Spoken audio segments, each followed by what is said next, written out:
নমস্কার বন্ধুরা, আশা করছি তোমরা যে যেখানে আছো সকলে ভালো আছো গো।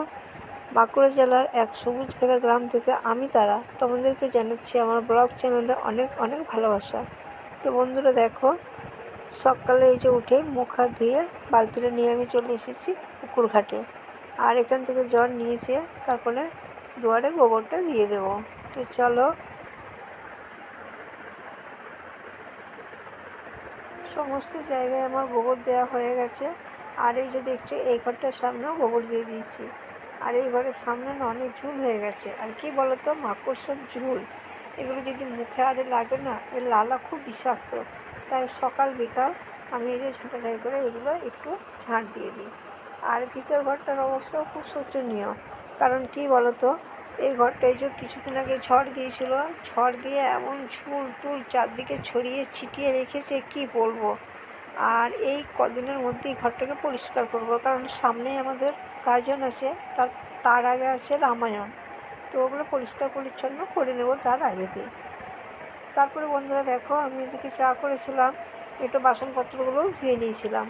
আর তারপরে এই যে চলে এসেছি বিছানাটা তুলতে, কারণ আজকে আমি এখানে থাকবো না, আমি চলে যাব শ্বশুরবাড়ি। আর ঠিক শ্বশুরবাড়ি না, কে,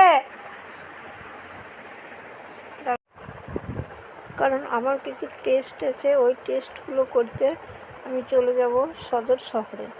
তো যাই হোক, আমি এই যে সকালে 2-4টে বাসি কাজ করে চলে যাচ্ছি, তারপরে কাজগুলো মা সারবে।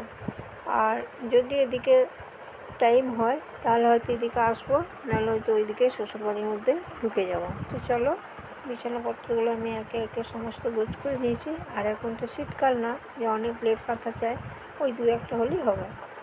তারপরে বন্ধুরা, সেই যে বলেছিলাম যে আমার টেস্ট আছে, টেস্ট করানো হয়ে গিয়েছিলো।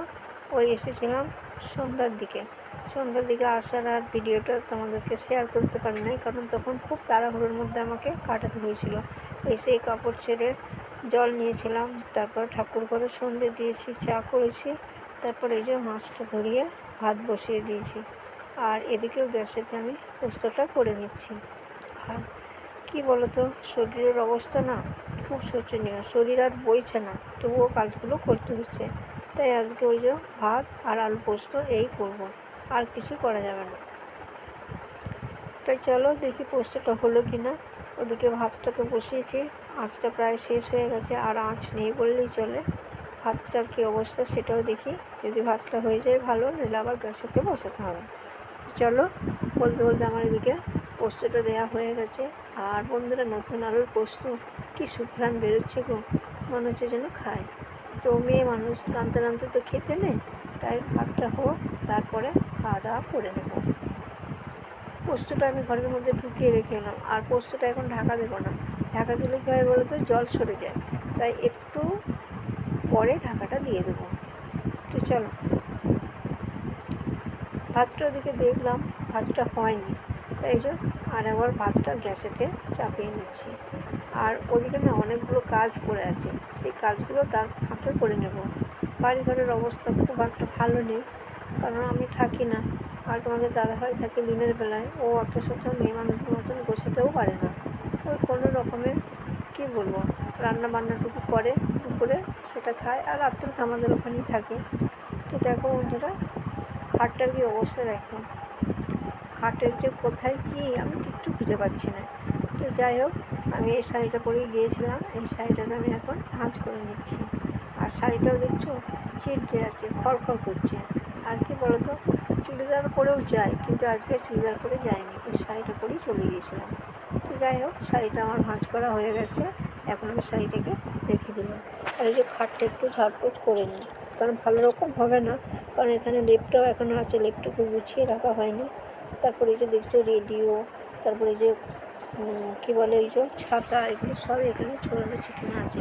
তাই মোটামুটি একটু গাটা হেলাবার জন্য আমি এটা একটু সরাচ্ছি, পরে আবার খাওয়া দাওয়ার পরে খাটটাকে ভালো করে গুছিয়ে নেব।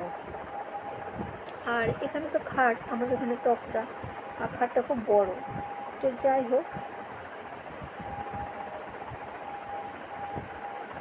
আমার এদিকে সমস্ত কমপ্লিট হয়ে গেছে। ভিডিওটা আজকে এখানে শেষ করছি।